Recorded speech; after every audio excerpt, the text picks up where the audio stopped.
நாமக்கல் மாவட்டம் குமாரபாளையம் அருகே உரிய ஆவணங்களின்றி இருசக்கர வாகனத்தில் கொண்டு செல்லப்பட்ட 4,19,000 ரூபாயை தேர்தல் பறக்கும் படையினர் பறிமுதல் செய்தனர். பள்ளிப்பாளையம் RS சாலையில் அதிகாரிகள் வாகன சோதனையில் ஈடுபட்டிருந்தனர்.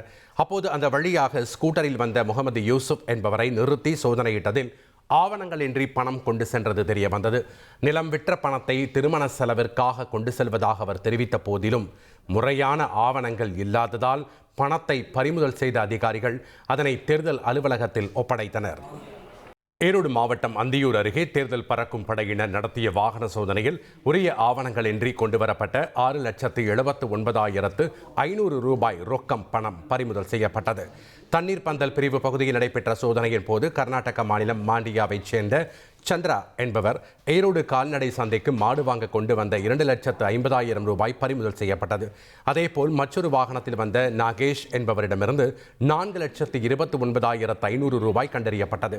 தேர்தல் விதிமுறைகள் அமலில் உள்ள நிலையில் முறையான ஆவணங்கள் இல்லாததால் இப்பணத்தை அதிகாரிகள் பறிமுதல் செய்து அந்தியூர் தேர்தல் நடத்தும் அலுவலரிடம் ஒப்படைத்தனர். இனி செல்லும் இடமெல்லாம் செய்தி. தந்தி டிவியின் வாட்ஸ்அப் சேனலை ஃபாலோ பண்ணினா செல்ல இருக்கும் இடமெல்லாம் செய்தி. இதோ QR கோட் இப்பவே ஸ்கேன் பண்ணுங்க, ஃபாலோ பண்ணுங்க.